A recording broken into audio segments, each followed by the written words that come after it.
Imagine a nation where the gospel has deep roots, only for it to be systematically ripped out of the ground. How does a culture recover from total spiritual collapse? By the year 410, when the Roman Empire officially abandoned its British provinces, Christianity was already well established among the native Romano-Britons.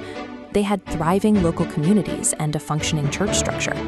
But over the next 2 centuries, that structure disintegrated. Pagan Anglo-Saxon tribes surged across the Channel, launching aggressive invasions and seizing massive tracts of British territory. These new rulers brought entirely different pantheons with them. They actively repressed the existing Christian networks, replacing established churches with altars to their own gods. The surviving British Christians were forced out of the fertile lowlands and pushed to the extreme western fringes of the island. Cut off and isolated, their faith weakened, and in many areas began to die out completely. 200 years of isolation and erasure created a massive spiritual vacuum in the heart of Britain. The local church had lost its lampstand, requiring an emergency rescue mission from the outside to reintroduce the light. In the 590s, Pope Gregory the Great looked at this void and decided to launch a highly organized spiritual counteroffensive into Britain. He dispatched a monk named Augustine with a highly specific set of orders.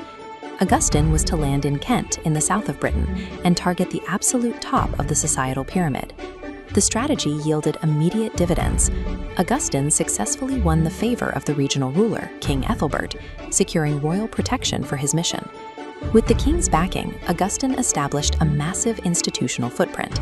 He began constructing major church infrastructure and was named the first Archbishop of Canterbury. But while the palaces were now Christian, the villages remained unchanged.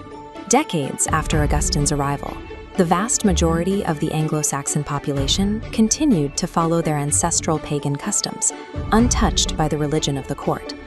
Augustine had secured the throne, yet he struggled to convert the people. This institutional success looked impressive from the outside, but it mirrored the seed on rocky soil described in Matthew 13. It sprang up quickly in the fertile ground of the court, but lacked the deep roots needed to survive in the wider culture.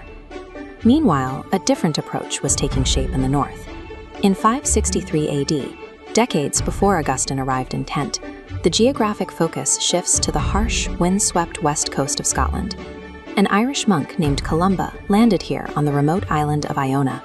He built a stark, austere monastery from which to launch a mission to reach the local Scottish tribes. Fast forward to the year 635. A monk from Columba's lineage named Aidan applied this exact same strategy, setting up a harsh operational base on the island of Lindisfarne, just off the coast of Northumbria. Aidan's methodology was radically different from Augustine's. He bypassed the halls of institutional power, choosing instead to walk the countryside and preach directly to the common people. Because he lived among them and learned their language, Aidan's relational style of grassroots evangelism worked. Small communities of dedicated Christians began springing up in villages across the region. Aidan found the good soil described in Matthew 13. He proved that reaching a culture requires the difficult, unglamorous work of living shoulder to shoulder with the masses, rather than simply dictating beliefs from a throne. This map illustrates how these entirely different strategies converged. Augustine's structured influence expanded upward from the south, while Aidan's organic movement spread rapidly downward. When these fronts met in the middle, the multiplication was profound. Native Anglo-Saxon populations began adopting the faith en masse. The theology deeply saturated local life, permanently intertwining with native Anglo-Saxon language, customs, and art.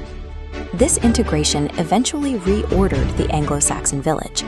The local church building replaced former pagan sites, becoming the single most important landmark in the community, the true center of every village. The descendants of the very warriors who had arrived to erase the British Church were now the ones building it. The invaders who pushed the faith to the fringes had entirely been absorbed by it. Lasting societal revival rarely relies on one single method. It requires both the unshakable top-down structure of an established church and the relentless bottom-up fire of personal, grassroots evangelism.